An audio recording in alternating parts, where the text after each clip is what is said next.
the transition.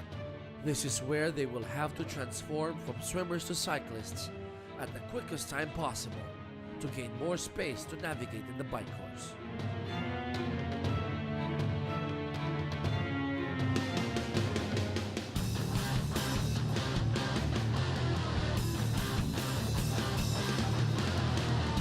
The 90-kilometer bike loop is oftentimes the backbreaker of a good race plan. Trailing behind leaders Ryan Fisher and Sam Betton after the swim, Tim Reed began to impose his will on the bike course. He pedaled past them to get onto the driver's seat. I'm not the best swimmer, and early on in the bike I made my move to try and saw we had a little gap to the rest of the field, and I thought it's time to go. And that opened up a few minutes, and then I was able to build on that.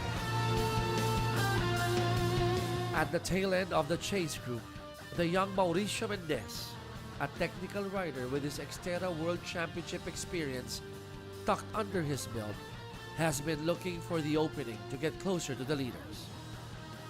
Amelia Watkinson stepped on the pedal and appeared ready to break away in the women's side.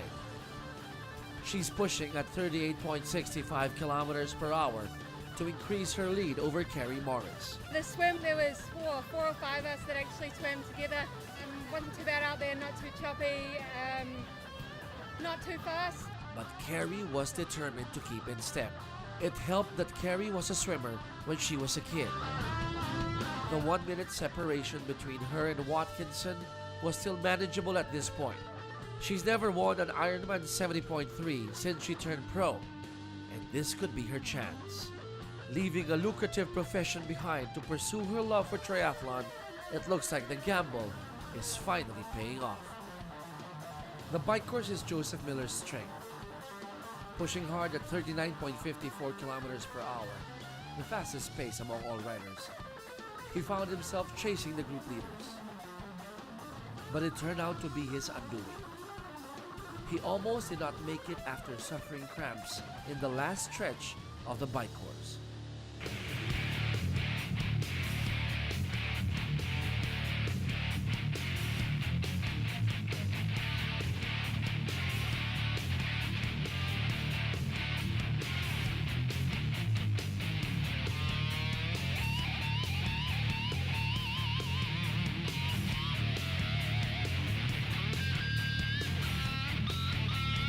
Heading into the final 21-kilometer run, Tim Reed has managed to erect a 5-minute cushion.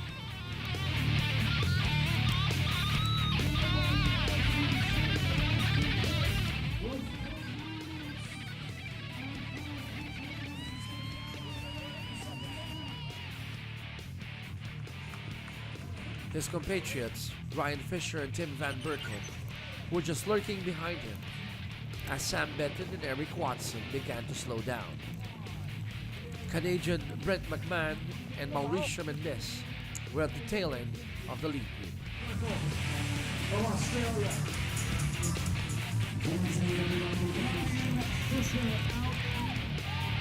In the women's pro, it's still the Australians, Amelia Watkinson and Carrie Morris, leading the race. They're only separated by 1 minute and 4 seconds. Another Australian, Jacqueline Thistleton, has dislodged Kim Kilgrove from third spot.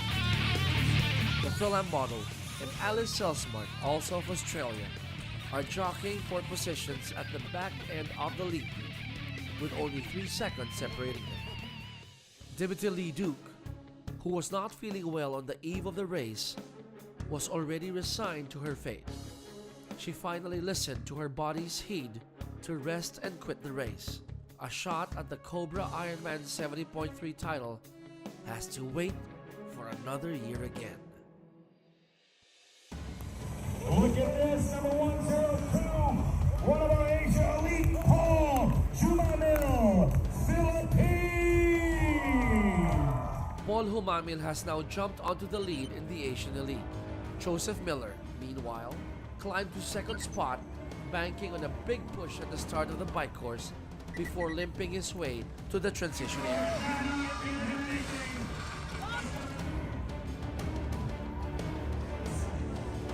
Early leader Banjo Norte slid down to third spot, while Jory Ikong and Benjamin Rania just trailing behind.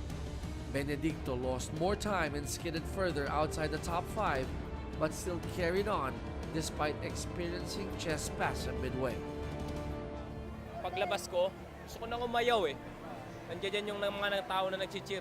Go, go, go! Ang inisip ko na lang, lakarin ko man o kwan, matapos ko lang. Sometimes winning doesn't equate to a podium finish. For Benedicto, a multiple Filipino and Asian Elite Ironman 70.3 champion, what matters most at this point was surviving the race despite the tremendous odds stacked against him. He's banking on his iron will to keep pushing, and that's what true Ironman is.